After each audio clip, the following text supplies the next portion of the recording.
Hey everyone, welcome back.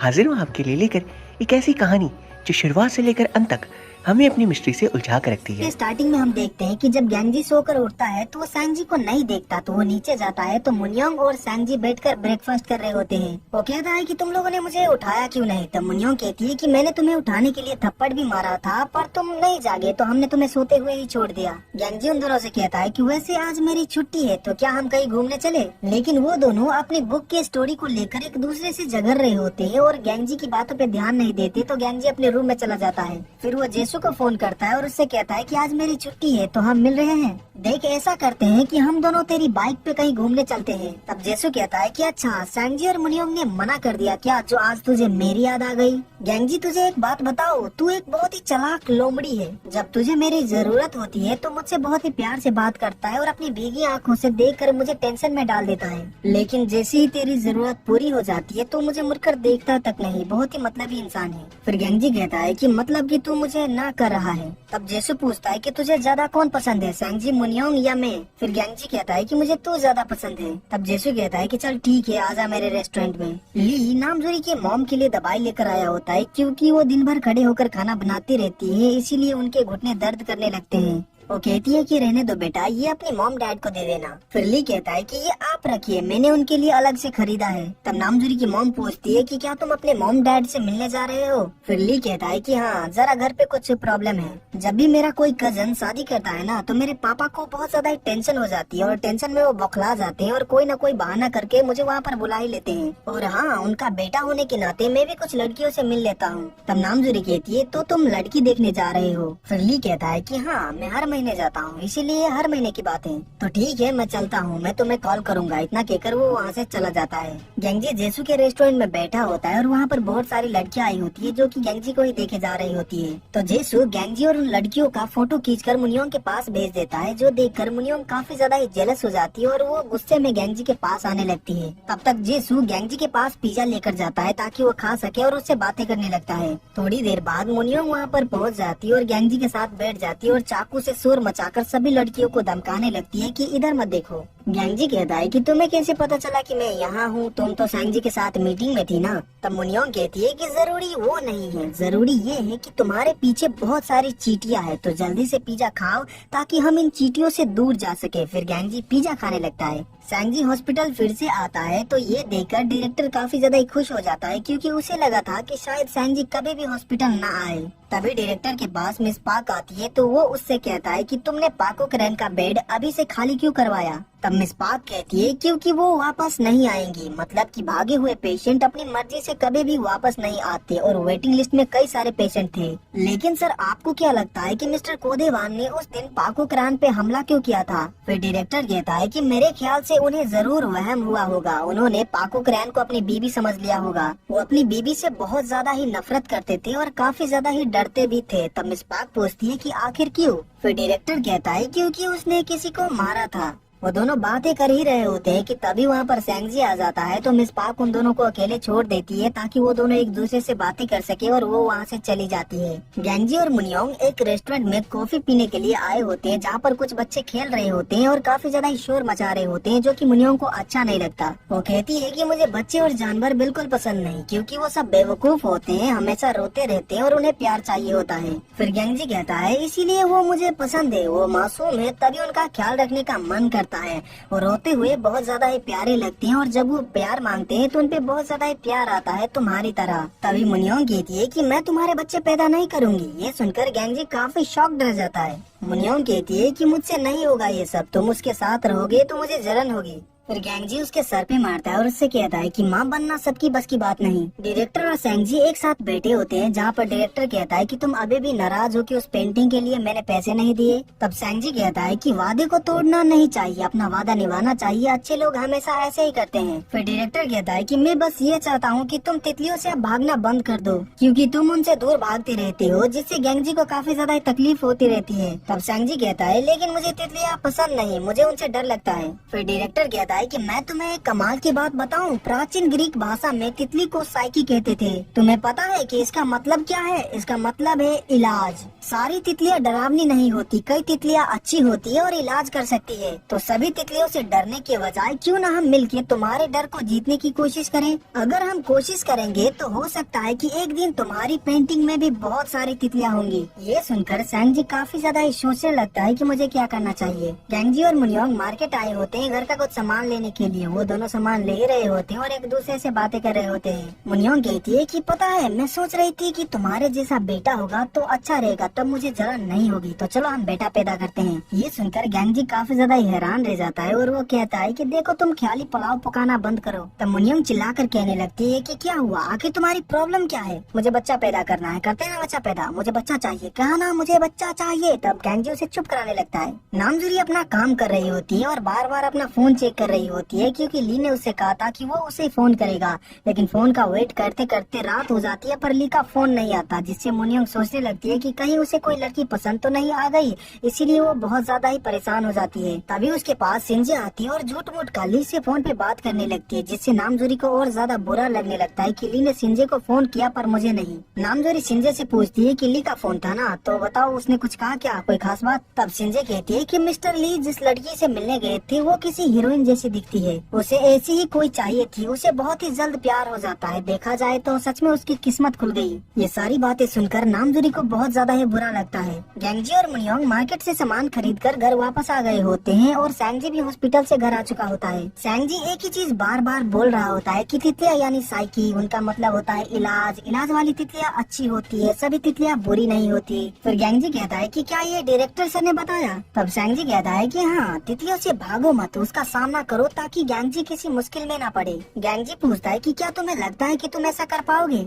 ये सुनकर सैंजी काफी सोच में पड़ जाता है, पर वो कहता है कि हाँ मैं ऐसा कर पाऊंगा। उसके बाद गैंजी मुनियोंग को देखने चला जाता है कि वो सोई की नहीं। जब वो उसके कमरे में जाता है तो वो देखता है कि मुनियोंग ने पूरे कमरे में मोमबत्ती जला रखा है और वो बेड पे लेटी हुई है। वो मुनियोंग को बेड से नीचे उतारकर उसके साथ थोड़ा सा वाइन पीने के लिए कहता है, तो मुनियोंग नीचे आती है और उसके सामने बैठ जाती है। गैंजी सैंजी के बारे में बात करने लगता है, तब मुनियोंग कहती है कि अगर आज तुमने सैंजी के बारे में बात की तो तुम्हें पूरी वाइन की बोतल पीनी पड़ेगी। गैंजी कहता है कि ऐसी ही बात है, तो अगर आज तुमने कोई गाली दी तो पूरी बोतल तुम्हें पीनी पड़ेगी। लेकिन मुनियोंग गाली दिए बिना रह नहीं पाती, तो उसे वाइन की पूरी बोतल पीनी पड़ती है, जिससे कि वो होश में नहीं रहती। मुनियोंग गैंजी से कहती है कि मैं बहुत ही खुश हूँ कि तुम और सैंजी दोनों यहाँ मेरे साथ रहते हो। ये सुनकर गैंजी को भी बहुत ज्यादा ही अच्छा लगता है। वो मुनियोंग को बेड पे सुला देता है और अपने कमरे में सोने जाने लगता है। नीचे सैंजी और मुनियोंग का सामान इधर उधर बिखरा हुआ होता है, तो गैंजी उसे ठीक करने लगता है। तभी उसे एक छोटा सा लेटर मिलता है जिसमें एक मरी हुई तितली होती है और साथ ही उसमें एक पेपर होता है जिसमें लिखा होता है कि मैं बहुत ही जल्द लौटूंगी।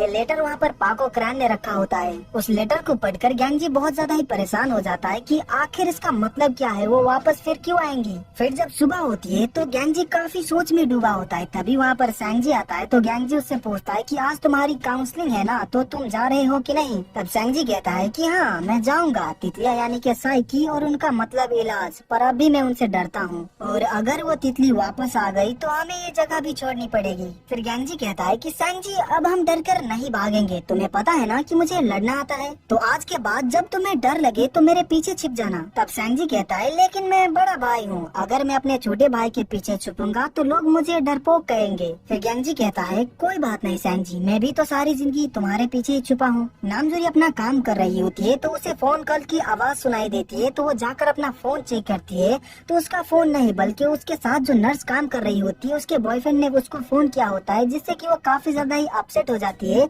कि ली ने अभी तक उसको फोन नहीं किया। सैंजी बस से हॉस्पिटल जा रहा होता है, तभी उसके पास उसी हॉस्पिटल का एक पेशेंट आकर बैठ जाता है। उस पेशेंट की तबीयत में काफी ज्यादा ही सुधार हुई थी, इसीलिए डायरेक्टर ने उसे कुछ टाइम बाहर घूमने का परमिशन दिया था। उस पेशेंट को जितना घूमना था उसने घूम लिया होता है, तो वो भी हॉस्पिटल जा रहा होता है। वो सैंजी से बहुत सारी बातें करने लगता है और कहता है कि तुमने जो हॉस्पिटल में पेंटिंग बनाई है वो बहुत ही सुंदर है।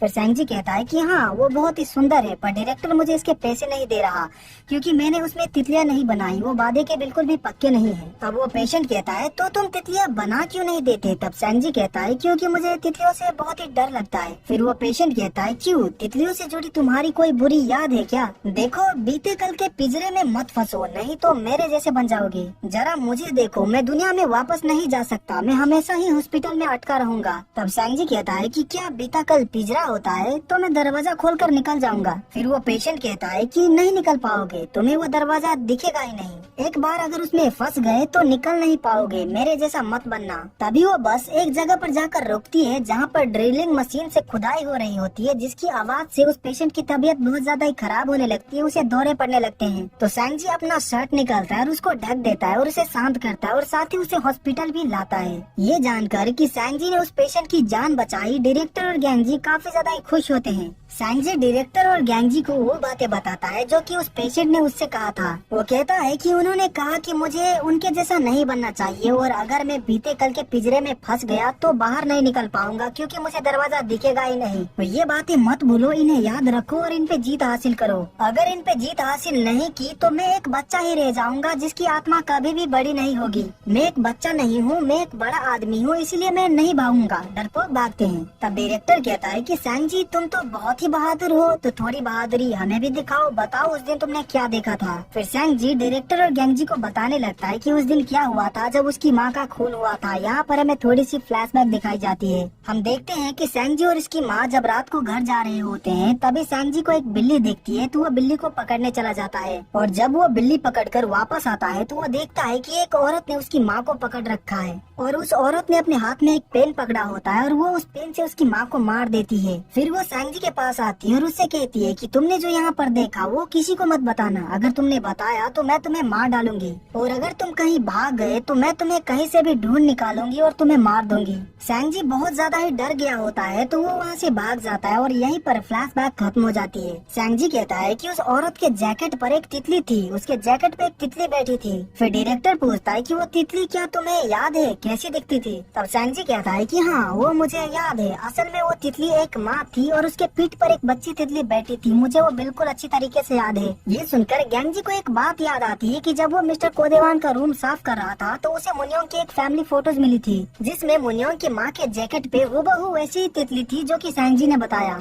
इससे वो समझ जाता है कि उसकी माँ का खून मुनियोंग की माँ ने किया था। वो एक रूम के अंदर जाता है और काफी ज्यादा ही रोने लगता है। अपनी माँ के खूनी के बारे में जानकर उसे बहुत ज्यादा ही गुस्सा आता है, तो अपने गुस्से को निकालने के लिए वो दीवार पे जोरदार पंच मारने लगता है। मुनियोंग का भी आज क्लास था, इसी वजह से वो भी हॉस्पिटल आई होती है। वो गार्डन में बैठी होती है तो नामजोरी उसके पास आकर बैठ जाती है। नामजोरी कहती है कि तुम्हें कुछ पता चला अपने पापा के बारे में। फिर मुनियोंग कहती है कि उनके पास कितना वक्त है, या यूँ कहो कि वो कब मरने वाले हैं। तब नामजोरी कहती है कि हो सकता है कि वो कल ही गुजर जाए, कुछ कह नहीं सकते। फिर मुनियोंग कहती है कि सालों से ये बातें सुनते सुनते पक गई हूँ। तब नामजोरी कहती है कि तुम्हारे पास कभी अगर टाइम हो तो तुम अपने पापा को वॉक पे क्यों नहीं ले जाती। मुनियोंग कहती है क्योंकि मैं नहीं ले जाना चाहती। फिर सीन शिफ्ट होता है और हम देखते हैं नामजोरी की मॉम और सैंजी को, जो कि हॉस्पिटल के कैंटीन में होते हैं। सैंजी उनको वो सारी बातें बताता है कि कैसे उसने एक पेशेंट की जान बचाई। ये सारी बातें जानकर वो बहुत ज्यादा ही खुश हो जाती है और सैंजी को शाबाशी देती है। तभी वहाँ पर मुनियोंग आती है और सैंजी से कहती है कि चलो हम गैंजी के लिए वेट करते हैं, हम सभी लोग साथ में ही घर चले जाएंगे,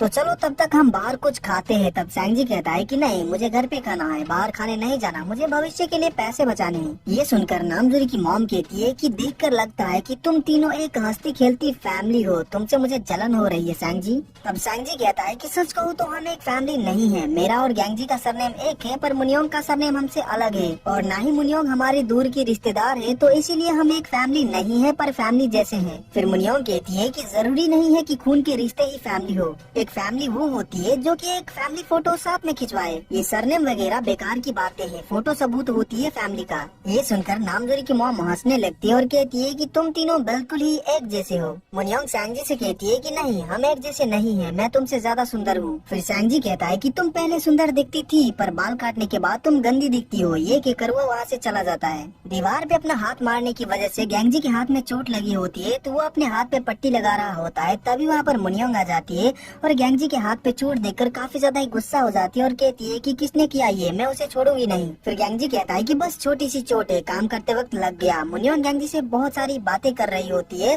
पर गैंजी उसका कुछ जवाब ही नहीं दे रहा होता। तब मुनियोंग कहती है क्या हो गया, नाराज हो मुझसे क्या, मैंने फिर से कोई पागलपन किया क्या, या तुम्हारी फीलिंग्स को समझने में मैंने फिर से कोई गलती कर दी क्या। फिर गैंजी कहता है कि मैं काफी थका हुआ हूँ और कल रात में अच्छे से सोया भी नहीं, तुम सैंजी के साथ घर चले जाओ, वैसे भी आज मुझे नाइट शिफ्ट करनी है। तब मुनियोंग कहती है क्या सच में, इसका मतलब कल तुम्हारी छुट्टी होगी, चलो अच्छा है। कल सैंजी, मैं और तुम तीनों फोटो खिंचवाने जाएंगे। मैंने एक बहुत ही अच्छी फोटो स्टूडियो में अपॉइंटमेंट ले रखा है, रास्ते में हम तुम दोनों के लिए सूट्स भी ले लेंगे, ठीक है? गैंजी कहता है कि फिर कभी चलते हैं, बाद में खिंचवा लेंगे, पर कल नहीं, कैंसिल कर दो। तब मुनियोंग कहती है कि मुझे कैंसिल नहीं करवाना, हम कल ही फोटो खिंचवाने जाएंगे। एक असली फैमिली बनने के लिए हमें एक असली फैमिली फोटो चाहिए होगी। गैंजी चिल्ला कर कहता है कि प्लीज जाओ यहाँ से, मुझे बहुत सारा काम करना है। फिर मुनियोंग वहाँ से चली जाती है। गैंजी ऐसा करना नहीं चाहता था, बस उसके मन में बहुत सारा गुस्सा था उसकी माँ की मौत को लेकर, इसीलिए वो रोने लगता है। सैंजी बहुत ज्यादा ही खुश होता है कि कल वो फैमिली फोटो खिंचवाने जाएगा। वही मुनियोंग काफी ज्यादा ही गुस्से में होती है क्योंकि गैंजी उस पर चिल्लाया पर उसने बताया भी नहीं किस लिए। इसीलिए वो जेसु को अपने घर बुलाती है और उससे पूछती है कि गैंजी मुझसे क्यों नाराज है, तुम उसके बेस्ट फ्रेंड हो, तुम्हें तो पता होगा। तब जेसु कहता है कि वो किसी को अपनी दिल की बात नहीं बताता, मैं ही जानता हूँ कि इतने सालों से उसका करीबी दोस्त बनकर मैं कैसे रहा हूँ। मुझे कभी पता नहीं होता कि वो क्या सोच रहा है, क्या फील कर रहा है। असल में गैंजी अपने फीलिंग्स को छुपाने में माहिर है। जबरदस्ती उससे पूछकर तुम्हें कुछ भी हासिल नहीं होगा, वो अपनी फीलिंग्स तुम्हें नहीं बताएगा। तुम बस इतना कर सकती हो कि उसके साथ रहो और उसे दिलासा देती रहो। मैं भी बस यही करता हूँ। उसे कभी भी अपने पेरेंट्स के पास जाकर रोने या शिकायत करने का मौका नहीं मिला, इसीलिए उसे सब कुछ अपने अंदर रखकर चुपचाप जीने की आदत पड़ गई। और फिर एक दिन उसे एहसास हुआ कि वो बड़ा हो गया है लेकिन अंदर से वो बच्चा है। तो तुम कैसे समझ पाओगी कि वो क्या सोच रहा है? पेरेंट्स भी अपने बच्चों को पूरी तरह से नहीं समझ सकते। गैंजी ने मुनियोंग से झूठ कहा होता है कि वो आज नाइट शिफ्ट करने वाला है क्योंकि वो अपनी माँ की मौत को लेकर बहुत ज्यादा ही उदास और दुखी होता है, इसीलिए वो घर नहीं गया और हॉस्पिटल में ही बैठा होता है। तभी वहाँ पर डायरेक्टर आता है और कहता है कि तुम अपने हाथ को सजा क्यों दे रहे हो, गलती तो तुम्हारे दिल की है जो कि काबू में नहीं है। गैंजी कहता है कि डायरेक्टर सर, वो तितली जिसने मेरी माँ को मारा शायद वो मुनियोंग की माँ है। डायरेक्टर कहता है कि क्या तुम्हें यकीन है? फिर गैंजी कहता है कि यही सोचकर मैं डर रहा हूँ सर, काश मैं गलत रहूँ पर नहीं, काश मुझे इस बारे में कुछ भी पता नहीं चलता। ये कितनी गलत बात है ना। अब जाकर मुझे लगा था कि मैं भी खुश रह सकता हूँ, लगा था कि मैं भी एक नॉर्मल जिंदगी जी सकता हूँ आम इंसानों की तरह। उस कमीनी तितली की वजह से मैं अब तक सालों से कुत्तों की जिंदगी जी रहा था, लेकिन समझ नहीं आता कि कातिल उसकी माँ कैसे हो सकती है। मैं हमेशा सोचता था कि वो खूनी अगर मेरे सामने आ गई तो मैं उसके टुकड़े टुकड़े कर दूंगा, पर मैं अब वो भी नहीं कर सकता। माँ और भाई के बारे में सोचता हूँ तो मुझे लगता है कि मैं कितना बुरा इंसान हूँ। मैं अब क्या करूँ? मैंने भाई से वादा किया था कि मैं उस तितली से लड़ूंगा, हमें भागने की जरूरत नहीं पड़ेगी। आखिर ये मेरे साथ ही क्यों हुआ? मुझे यहाँ नहीं रहना, मुझे यहाँ से भागना है। गैंजी बहुत ज्यादा ही रोने लगता है। ये सारी बातें सुनकर डायरेक्टर को भी गैंजी के लिए बहुत ज्यादा ही बुरा लगता है। डायरेक्टर गैंजी के पास जाता है और उसे चुप कराने लगता है। गैंजी कहता है कि मैं नहीं चाहता कि मुनियोंग इस तरह पछताए, इसीलिए काश कभी भी उसे इस असलियत के बारे में पता ना चले। मैं नहीं चाहता कि उसका दिल दुखे और ना ही वो दूसरों की फीलिंग्स के बारे में सोचे। काश वो हमेशा ऐसी पागलों की तरह बिना फीलिंग्स के जिए। थोड़ी देर बाद गैंजी घर वापस आ जाता है और वो सीधा मुनियोंग के कमरे में जाता है और उसके पास बैठकर उसे देखने लगता है। तभी उसे कल रात की बात याद आती है जब मुनियोंग ने बहुत सारा वाइन पी लिया था तो वो होश में नहीं थी। उसने गैंजी से कहा था कि तुम्हें पता है कि मैं इस जगह से बहुत ज्यादा ही नफरत करती थी क्योंकि मेरे पापा इसी घर में पागल हो गए और मेरी माँ उनकी यहीं पर मौत हुई। उनके सर से खून लगातार बहे जा रहा था पर मेरे पापा ने उन्हें बेसमेंट में उसी हालत में बंद कर दिया था। उसके बाद वो कहीं गायब हो गई। अब पता नहीं कि वो वहाँ मर गई या फिर वहाँ से भाग गई, शायद सिर्फ पापा ही सच जानते हैं। फिर गैंजी कहता है कि अगर तुम्हारी माँ लौट आई तो तुम्हें कैसा लगेगा बताओ? मुनियोंग कहती है कि मैं बहुत ज्यादा ही डर जाऊंगी, मेरा दम घुटने लगेगा, लेकिन जो भी हो आखिर वो है तो मेरी माँ ही। उसके बाद गैंजी जाकर अपने कमरे में सो जाता है। जब सुबह होती है तो सैंजी और मुनियोंग तैयार होकर फैमिली फोटो खिंचवाने जाने वाले होते हैं, पर गैंजी उठ ही नहीं रहा होता क्योंकि उसे फोटो खिंचवाने नहीं जाना था। मुनियोंग सैंजी से कहती है कि हम किसी और दिन जाएंगे, पर सैंजी मान ही नहीं रहा होता। वो कह रहा होता है कि नहीं, मुझे आज ही फोटो खिंचवाने जाना है। सैंजी काफी ज्यादा ही उदास हो जाता है तो मुनियोंग हाँ कर देती है और कहती है कि ठीक है आज ही चलते हैं। मुनियोंग ने गैंजी का सूट उसके रूम में रख दिया होता है और वो दोनों फोटो खिंचवाने चले जाते हैं और ये एपिसोड यहीं पर खत्म हो जाती है।